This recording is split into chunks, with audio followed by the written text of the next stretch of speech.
ভারত মহাসাগরের কেন্দ্রে একটি দ্বীপ রয়েছে যা বালুকাময় সৈকত, সামুদ্রিক জীবন এবং নীল জলের জন্য পরিচিত। মালদ্বীপের সুন্দর ও প্রশান্ত দ্বীপ, যা মালদ্বীপের অধিবাসীদের বাসস্থান, তা অন্বেষণ করার সময় আমাদের সঙ্গে যোগ দিন। মালদ্বীপের গল্প শুরু হয় ভারত ও শ্রীলঙ্কা থেকে আগত প্রাচীনতম বৌদ্ধ বস্তি স্থাপনকারীদের সাথে, যে দ্বীপটি খ্রিস্টপূর্ব ৫ অব্দের দিকে সেখানে অবতরণ করেছিল। ১২ শতাব্দী পর্যন্ত বৌদ্ধধর্ম মালদ্বীপের প্রধান ধর্ম হয়ে ওঠে।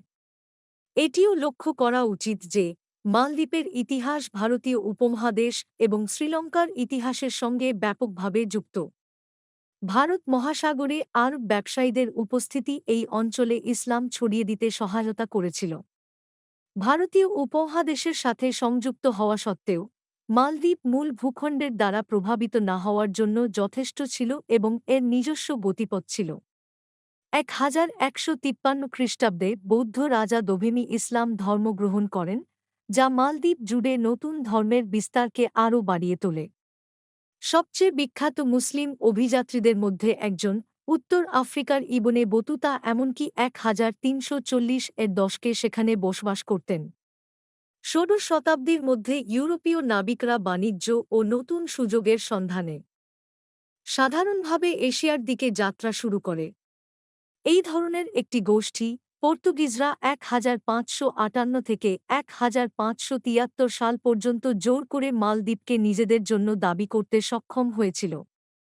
17 শতাব্দীর মধ্যে মালদ্বীপের রক্ষাকর্তা হাত বদল করে ওলন্দাজদের সিলনের এখতিয়ারের অধীনে সালতানাতের তত্ত্বাবধানের সম্মানে ভূষিত করা হয়। 1796 সালে ব্রিটিশদের সিলন দখলের পর 1887 সালে মালদ্বীপ ব্রিটিশ মুকুটের অধীনে একটি সুরক্ষিত রাজ্যে পরিণত হয়। 1932 সালের মধ্যে একটি গণতান্ত্রিক সংবিধান তৈরি ও ঘোষণা করা হয় এবং দ্বীপগুলি সালতানাত হিসাবে রয়ে যায়। 1953 সালে একটি প্রজাতন্ত্র প্রতিষ্ঠিত হয়েছিল, কিন্তু জনসংখ্যার 98% প্রত্যাবর্তনের পক্ষে ভোট দেওয়ার পরে এটি প্রায় অবিলম্বে আবার সালতানাতে ফিরে যায়। তবে ব্রিটিশরা 1960 এর দশক পর্যন্ত এই দ্বীপে তাদের উপস্থিতি বজায় রেখেছিল। বেশিরভাগ অভ্যন্তরীণ বিষয় এবং রাজনীতি দ্বীপে ব্রিটিশদের উপস্থিতি দ্বারা প্রভাবিত হয়েছিল এবং সদ্য প্রতিষ্ঠিত প্রজাতন্ত্র এই ব্যবস্থা নিয়ে প্রশ্ন তুলতে শুরু করে। এমনই একজন মালদ্বীপের প্রধানমন্ত্রী ছিলেন ইব্রাহিম নাসর। দ্বীপপুঞ্জ জুড়ে বেশ কয়েকজন ব্রিটেনপন্থী বিচ্ছিন্নতাবাদী ছড়িয়ে পড়ে। এর মধ্যে ইউনাইটেড সুভা দ্বীপ রিপাবলিক অন্তর্ভুক্ত ছিল, যা মূলত ব্রিটিশ সমর্থন থেকে উপকৃত হয়েছিল। যাই হোক, 1961 সালে ব্রিটিশ সমর্থন ব্যর্থ হওয়ায় এই আন্দোলনগুলি স্বল্পস্থায়ী ছিল।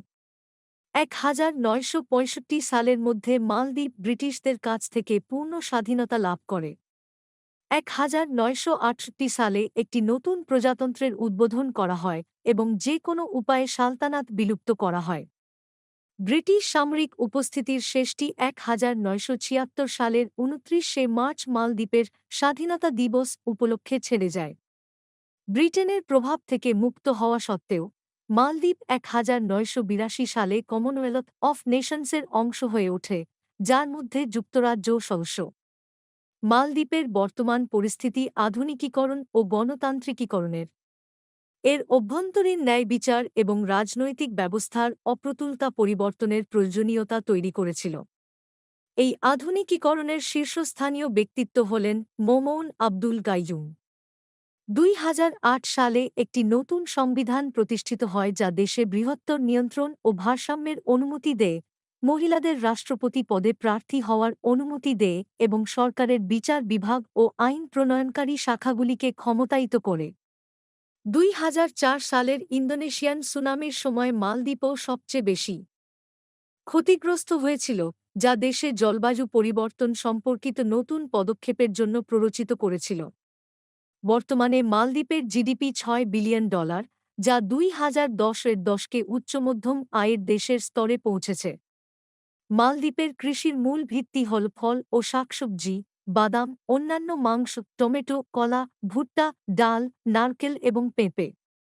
তবে মালদ্বীপের অনেক জনসংখ্যার আয়ের সবচেয়ে বড় উৎস হল মাছ ধরা। এইভাবে এটি দেশের বৃহত্তম শিল্পগুলির মধ্যে একটি। টুনা হল সমগ্র শিল্পের প্রধান মাছ, কারণ এই মাছটি দ্বীপের চারপাশের জলে বেড়ে ওঠে। আন্তর্জাতিক ক্রুজ শিপ লেনের অংশ হিসাবে মালদ্বীপে ক্রমবর্ধমান পর্যটন শিল্পও রয়েছে। দ্বীপের অন্যান্য শিল্পের মধ্যে রয়েছে মাছ প্রক্রিয়াকরণ, জাহাজ চলাচল, নৌকা নির্মাণ, নারকেল প্রক্রিয়াকরণ, বোনা মাদুর, দড়ি, হস্তশিল্প এবং প্রবাল ও বালি খনন। লাল সীমানা দ্বারা বেষ্টিত সবুজ পটভূমিতে মাঝখানে একটি অর্ধচন্দ্র নিয়ে মালদ্বীপের পতাকা গঠিত। লাল রংটি দ্বীপের প্রতিরক্ষায় বীর ও শহীদদের রক্তপাত এবং তাদের আত্মত্যাগের ইচ্ছার প্রতীক।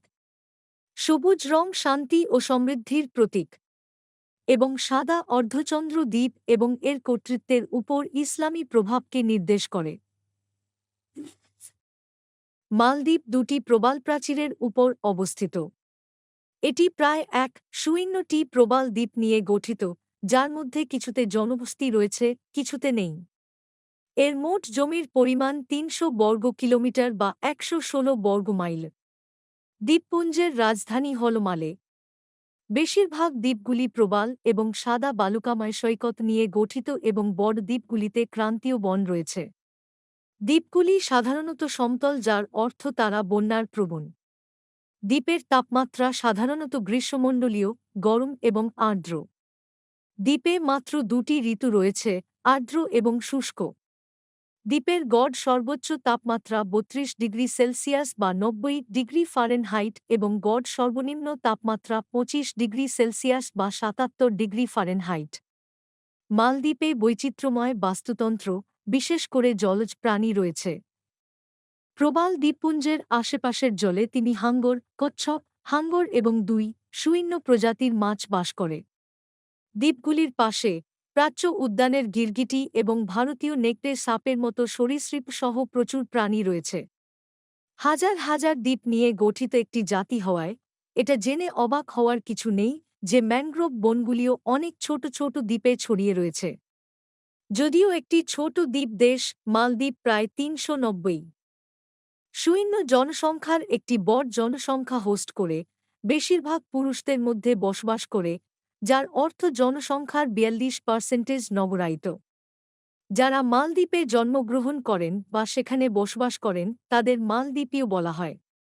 জনসংখ্যা সিংহলি, দ্রাবিড়, আরব, অস্ট্রেলেশীয় এবং আফ্রিকানদের একটি সমজাতীয় মিশ্রণ। এটি সম্ভবত দ্বীপগুলির অবস্থান, সভ্যতা এবং বিভিন্ন জাতিগত মানুষের জন্য একটি সংযোগস্থল হওয়ার কারণে। সমগ্র জনসংখ্যাই সুন্নি মুসলমান। এখানে কিছু খাবার রয়েছে যা আপনি মালদ্বীপ ভ্রমণের সময় চেষ্টা করে দেখতে পারেন। এই খাবারগুলি কেবল আনন্দদায়ক স্বাদই প্রদান করে না, বরং মালদ্বীপের রন্ধন ঐতিহ্য এবং সাংস্কৃতিক ঐতিহ্যের এক ঝলকও প্রদান করে। প্রথমে আমাদের কাছে গরুডিয়া রয়েছে, তাজা মাছ এবং লবণ থেকে তৈরি একটি সুস্বাদু স্যুপ। এই সাধারণ অথচ সুস্বাদু ঝোলটি মালদ্বীপের রন্ধনশৈলীর একটি প্রধান উপাদান, যা প্রায়শই চাল, চুন, মরিচ এবং পেঁয়াজের সাথে পরিবেশন করা হয়, যা সমুদ্রের প্রাচুর্যের উপর দ্বীপরাষ্ট্রের নির্ভরতা প্রদর্শন করে। চেষ্টা করার জন্য আরেকটি দুর্দান্ত খাবার হল মাশুনি, কাটা নারকেল, পেঁয়াজ এবং মরিচের সাথে মিশ্রিত টুকরো টুকরো টুনা। মালদ্বীপের সবচেয়ে সাধারণ এবং প্রিয় প্রাতরাশের খাবারগুলির মধ্যে একটি হিসাবে, এটি মালদ্বীপের মৎস্যজীবীদের দৈনন্দিন জীবন এবং তাদের প্রচুর পরিমাণে মাছ ধরার প্রতিফলন ঘটায়। টুনা মাছের কথা বললে আপনার অবশ্যই মশরশি খাওয়া উচিত, একটি সুস্বাদু জলখাবার যাতে ধুয়ে দেওয়া টুনা এবং নারকেল দিয়ে ভরা রুটি থাকে। এই সুস্বাদু খাবারটি উষ্ণমণ্ডলীয় স্বাদের সাথে তাজা সামুদ্রিক খাবারের সংমিশ্রণের জন্য মালদ্বীপের ভালোবাসাকে তুলে ধরে, যা স্থানীয় এবং দর্শনার্থীদের উভয়ের জন্যই একটি জনপ্রিয় পছন্দ করে তোলে। আপনার যদি মিষ্টি দাঁত থাকে তবে ভাজা ইয়াম চেষ্টা করে দেখুন। এই ইয়ামগুলি নিখুঁতভাবে গভীরভাবে ভাজা হয়, যা একটি খাস্তা এবং সন্তোষজনক জলখাবার তৈরি করে। প্রায়শই বিভিন্ন ধরনের ডুবন্ত সস দিয়ে উপভোগ করা হয়। এগুলি দ্বীপের জলখাবার সংস্কৃতি এবং সহজ তবুও সুস্বাদু খাবারের প্রতি এর ঝোঁক সম্পর্কে একটি সুস্বাদু ঝলক দেয়।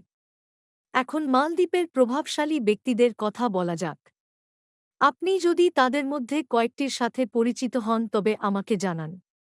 প্রথমত 1978 থেকে 2008 সাল পর্যন্ত মালদ্বীপের রাষ্ট্রপতি মোমন আব্দুল গাইয়ুম রয়েছেন, যিনি বিশ্বের দীর্ঘতম দায়িত্ব পালনকারী রাষ্ট্রপতিদের মধ্যে একজন। আমাদের কাছে মোহাম্মদ আমিন দিদিও রয়েছেন, যিনি মালদ্বীপের আধুনিকীকরণের অন্যতম পথিকৃৎ এবং যিনি দেশে মহিলাদের মুক্তির সূচনা করতে সহায়তা করেছিলেন। সবশেষে হাসান উগেল মুখের স্বীকৃতি, মুখের বার্ধক্য, মানসিক বিশ্লেষণ এবং মিথ্যা শনাক্তকরণের উপর তাঁর কাজের জন্য পরিচিত। আপনি যদি মালদ্বীপে এই ভিডিওটি উপভোগ করেন, তাহলে পরবর্তী ভিডিওটি আপনার ভালো লাগবে।